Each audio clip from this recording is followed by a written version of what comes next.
Welcome to Sound and Fury. I'm Watson, Eric Wilfred Watson, and this is Sound and Fury, which is on the Sound and Fury YouTube channel by Sound and Fury. And I'm Hugh Frank. Just Hugh Frank.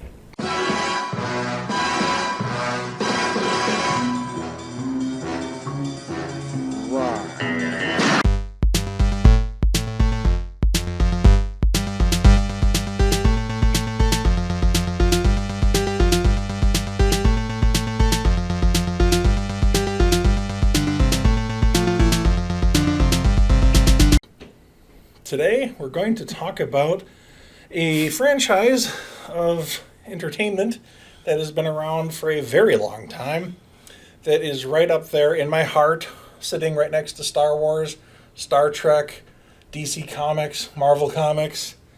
It's the James Bond series. Yes. We're going to talk about James Bond movies today.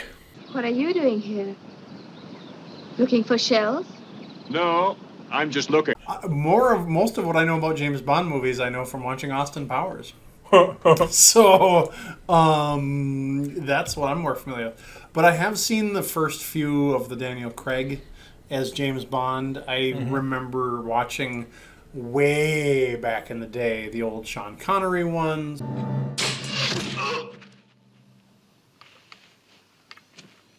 I think you got the point. I compiled a list of every James Bond movie that's ever been made so far.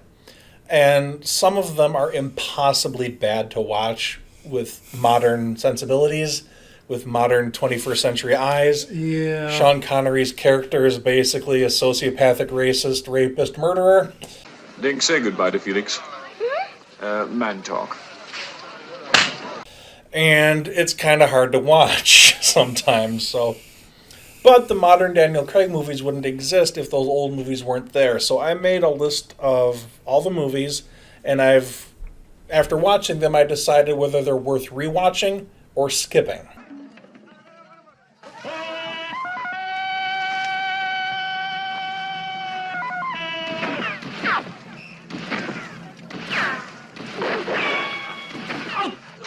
So the first by the way, do you know how many James Bond movies there are? 27.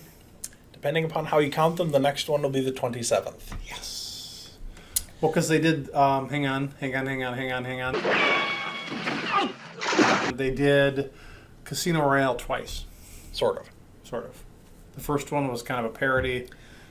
So there's kind of thing. This next James Bond movie will be the 25th that are part of the canon that one movie studio did, Ion Entertainment. There's been two James Bond movies outside of that, one of which was Casino Royale, and the reason it took so long for them to make an official Casino Royale movie is they had to wait for the legal rights to go back to the studio. The first one was pretty much a James Bond parody that came out in the 60s, and really is just an impossible, hard-to-watch, terrible turd biscuit, and I hated it. Wow. It tries to be funny, but it just isn't. Okay. Listen, you can't shoot me. I have a very low threshold of death. My doctor says I can't have bullets enter my body at any time. What if I said I was pregnant? The other non-canonical James Bond movie is actually with Sean Connery, believe it or not. Wow. It's Never Say Never Again. That's not an actual James Bond movie? Not really, depending upon how you look at it. It doesn't have any of the theme music. It doesn't have Q. It doesn't have... Wait, I thought Q was from Star Trek. Q is also from James Bond, and you knew that. You just had to beat me to the Star Trek reference. I did. But it's a remake of another Sean Connery James Bond movie, only not done as well, so there's absolutely no reason to watch it or pay attention to it. Okay. But the first James Bond movie is Dr. No, which is not to be confused in any way with Dr. Evil. I put this on my, believe it or not, on my skip list. Okay. I think this movie... So, Doctor No, wait, don't watch it. You really don't need to watch Dr. No. And that's going to piss off a whole legion of James Bond fans. That's what set the tone. They introduced the theme song to it. But it reminds me too much of Dr. Evil from Austin Powers. I just can't get over it. Well, that's probably why they did it. Right? And it was a very low-budget movie. It really didn't have a lot going for it other than watching Sean Connery be awesome, which almost makes it worth watching just for that. But there's so many better Sean Connery Bond movies that I think this one is just, you can skip it and not really miss anything. Okay, so Dr. No Way. Got it. Next is From Russia with Love. Oh, which at the time was the Soviet Union. Well, this Shouldn't it be from the USSR Soviet Union with love? with love? Yeah. Well, Russia was part of the Soviet Union, so it'd be like From Texas with Love if you're referring to America. Ah, America. But it was basically a spy thriller on a train, also very low key. I put it. Had Loki? Yes, it had Loki. I put it on my rewatch list. I think it's worth taking a look at again. It is a very slow movie by modern James Bond standards, but it's just a fun spy adventure on a train. It has suspense. It has, good James Bond dialogue. It's a genuinely fun movie if you can just remember that it's early 1960s and it's not going to have lots of explosions and what have you, like a modern Bond movie would. Gotcha. Вы забыли выполнять каким рожденном году, месяцу, дню. Excuse me, you did say your clock was correct. Russian clocks are always correct. Next is probably the most famous of all the James Bond movies from that era, Goldfinger. Ah, I like gold. Yeah. You're just going to Austin Powers the shit out of this YouTube video. Yes. Goldfinger was probably the best of the Sean Connery offerings. Do you expect me to talk? No, Mr. Bond, I expect you to die. Was there a point where they broke into Fort Knox to steal gold? They broke into Fort Knox, but the idea was to detonate a nuclear bomb to basically irradiate all the gold to make Goldfinger's gold worth more. Oh, okay. All right. So I think I have seen that one. For reasons completely unknown, Goldfinger takes James Bond with him everywhere while he's doing his evil plan for absolutely no reason whatsoever. Was James Bond undercover? No, he's like, "Hi, I'm James Bond. I'm a British spy. Oh, come with me. I'll show you everything I am doing." It's really a terrible spy. He is not a good spy. I mean, I'm exaggerating slightly, but not by much. Right. There's really no reason at all for Goldfinger to take him along. He brings him to Fort Knox just because. Right. No, Mr. Bond, I expect you to watch me commit my crimes. But it's all good fun. It has some great sequences in it. It's a quintessential Bond movie. If you're only going to watch one Sean Connery Bond movie, it's this one. Okay. Next is Thunderball. That's the one that would later get remade as Never Say Never Again. Gotcha. And by the way, they called it that movie because Sean Connery said, "I'll never make another Bond movie." So they named the next Bond movie he did Never Say Never Again. Anyway, Thunderball I put on the skip list. Yeah, I think I had a case of Thunderball once. It took a while to recover. Yeah. Not to be confused with Butterball during Thanksgiving, which also takes me a little while to recover from. Ah, that's true. Or Butterball from Hudson Hawk. Anyway. Is that the movie with Bunny Ball Ball? Yes! Bunny?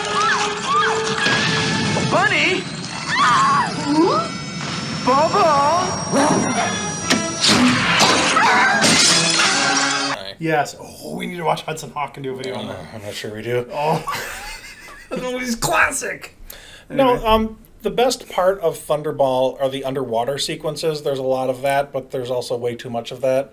Really long sequences where there's Bond music playing and you see people swimming. Sweet. It's kind of nice to see the Caribbean shoots. It's quite beautifully shot in some areas, but it's just long, drawn-out, boring. And it just did not age well. Gotcha. Like you're talking about the sociopathic rapist part, or...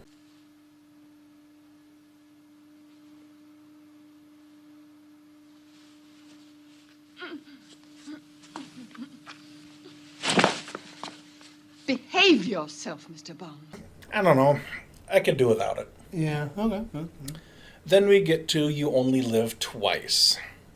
Gotcha. Which is a movie I really wanted to put on the rewatch list, but when I rewatched it, I decided it ought to be on the skip list. Ah, so you only watch 0 times. Yes, I only watched it twice.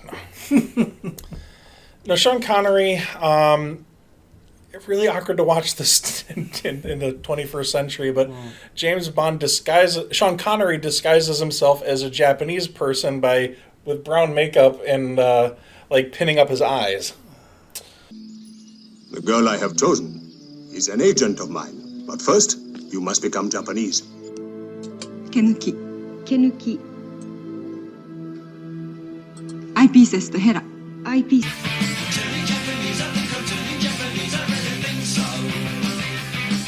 And it just does not work at all. It's like he's surrounded by a bunch of Japanese people, and there's Sean Connery with makeup. It just does not work not even a little bit.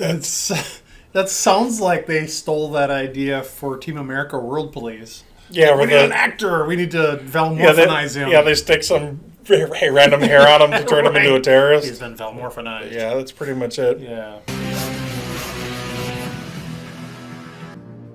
Amazing. The Valmorification completely worked. Sit up and take a look, Gary.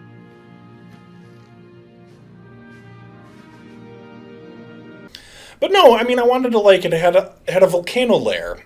It looked an awful lot like another volcano lair that we have once seen Yes. Welcome to my volcano lair. Yeah.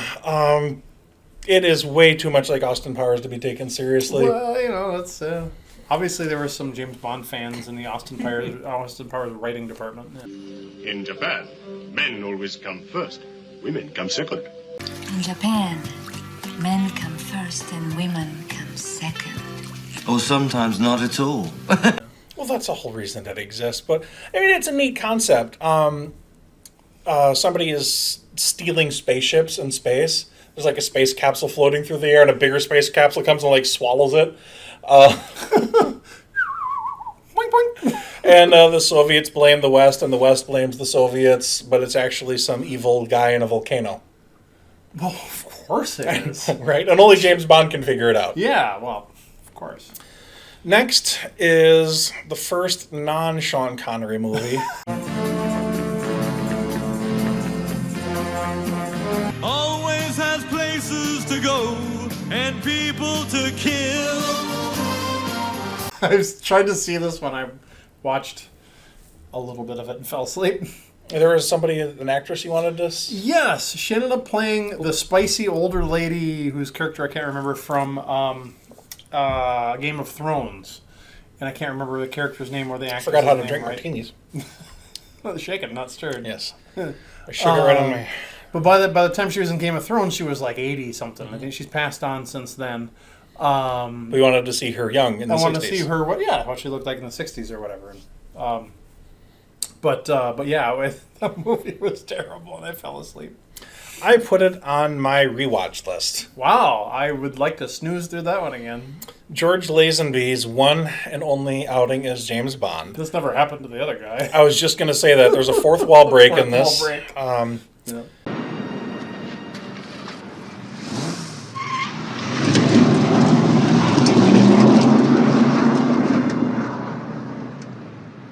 This never happened to the other fella. I almost put it on the skip list because it is a little drawn out, and it's really, really sexist. Uncomfortably But they so. all are, aren't they? I mean, yeah, this one kind of takes to the next level a little bit.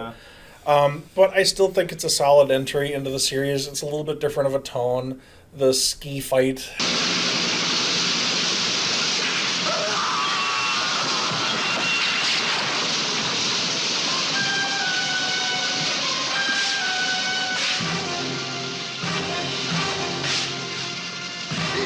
Of guts. Minor spoiler, actually tremendous spoiler. Skip to spoiler alert. A few Spoiler seconds alert. from now if you don't want to know how the movie ends. Steve but Dumbledore. It's the only James Bond movie that does not have a happy ending.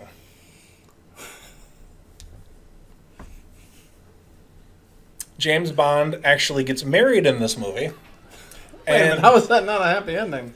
Because right after they get married, there's a drive-by shooting from one of the characters that are still left from earlier in the movie, and she dies. The movie ends with the bullet-ridden car and James Bond holding his dead wife, and then the credits roll. Is that the prequel to My Wife and My Dead Wife? Well, which is another movie we watched. Yeah. But no, it's good because George Lazenby only had the one shot in. You really one shot. Do not miss your chance. You really ought to watch it because it's his only James Bond movie, and he deserves credit for what he contributed to the franchise, I believe. No. But they didn't like him very much, so they brought Sean Connery back for Diamonds Are Forever. Well, of course they brought Sean Connery back. Because, I mean, if you have the choice of Sean Connery or not Sean Connery, you pick Sean Connery. I'll take the rapists for $500, Alex. I'll take the rapists for $200. That's therapists. So Diamonds Are Forever is the next James Bond movie where Sean Connery comes back. I, unfortunately, had to put this in the skip category. All right. Diamonds Are Not Forever. I put it in the skip category, even though it is fun seeing James Bond in Las Vegas. Viva Las Vegas! But it just doesn't work for me. It's a really forgettable entry. It's the worst of the Sean Connery Bond movies. He's sort of phoning it in. Is that the one where he tells people his name is James Stock? Or is there a movie where he calls himself James Stock instead of James Bond? I seem to remember that from my childhood, but I have very few memories from my childhood, so I don't know if it's accurate or not. Anyway, go ahead. It's like there's one wink to conspiracy theorists wink, where nudge. They're having a chase sequence through the desert, and they break into a soundstage where they're filming the faked moon landing.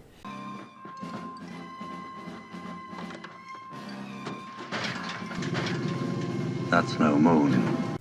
But moving on to the next one, and they're getting into the era of James Bond movies where a lot of these are just unwatchable. I remember liking them when I was 12, but I can't really endorse them now. Like for no eyes only? Yeah, exactly. The next one, although it did give us probably one of the best James Bond theme songs, I have to say skip on the next movie, which is Live and Let Die. Say live and let die.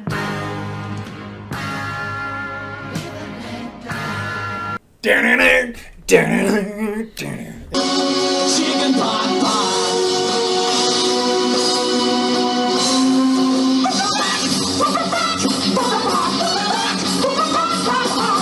The opening credits sequence, good music. The rest of the movie is total crap and borderline racist and hard to watch.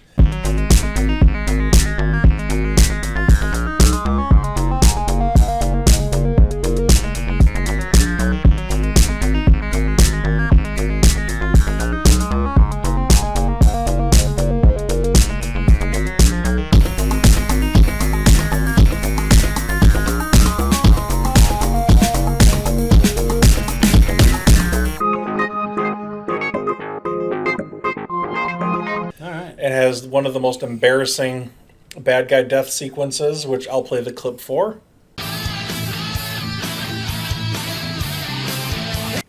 Wait, no, that was Hulk Hogan. Oh. No, this is the... okay. Yeah.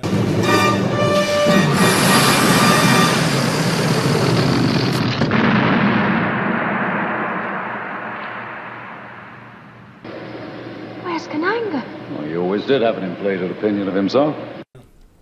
But no, I really didn't like that movie. And it's the only James Bond movie to borderline on the supernatural, where there's like voodoo and whatnot. The voodoo you do. Yeah, I just can't do that. Quite frankly, I don't want to talk about voodoo anymore.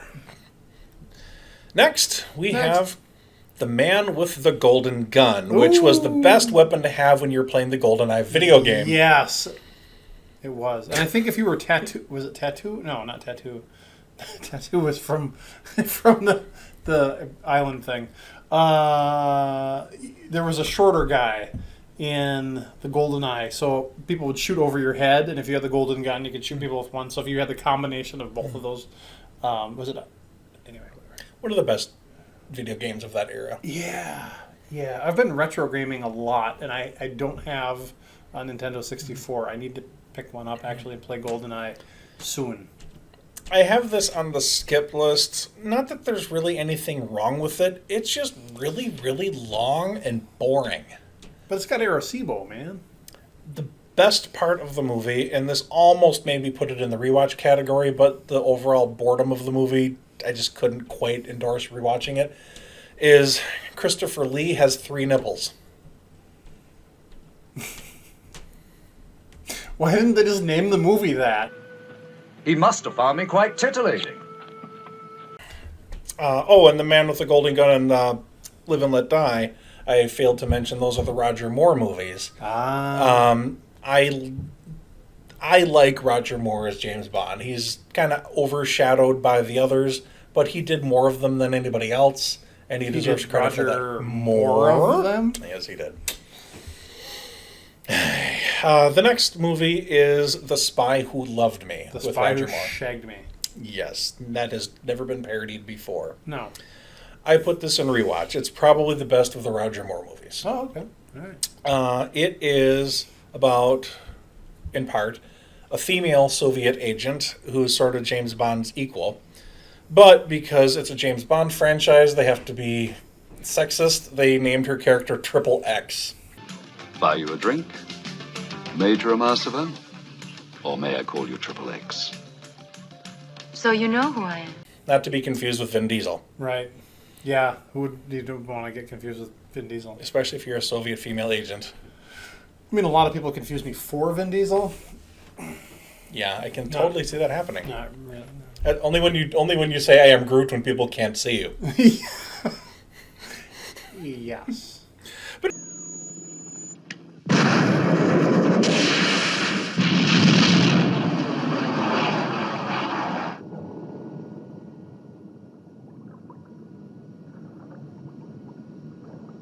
no, it's a really good movie. It has good action sequences. It's a quintessential Bond movie. I'd put it right up there with Goldfinger. If you only watch one Sean Connery movie, it should be Goldfinger. If you only watch one Roger Moore movie, it should be The Spy Who Loved Me.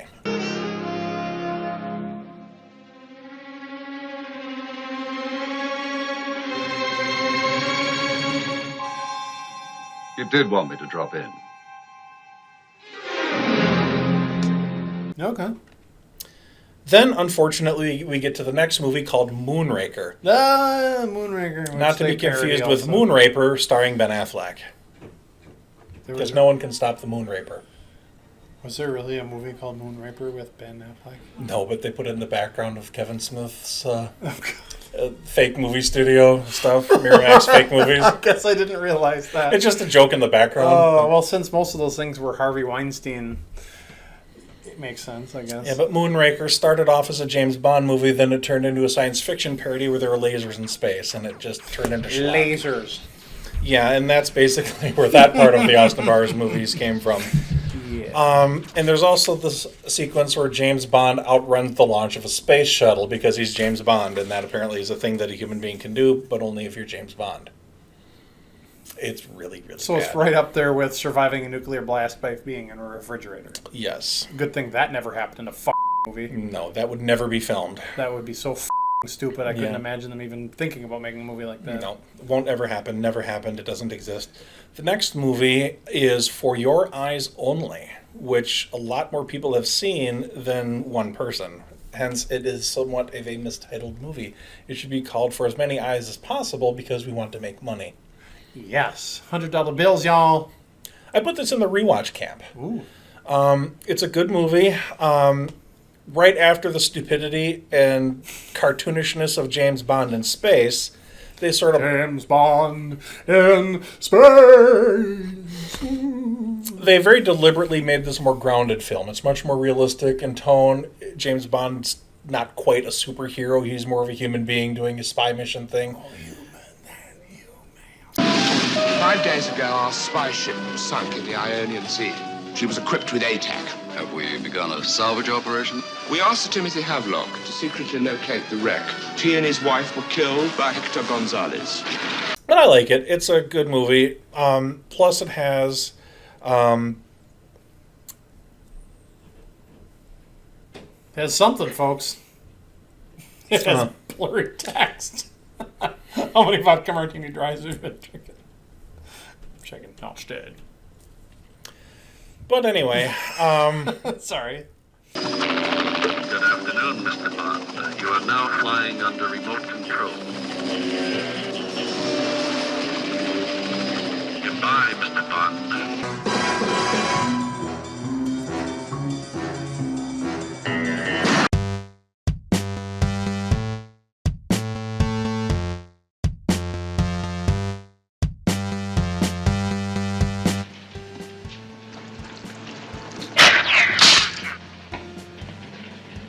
Stinging in the rain. That's not funny, 007.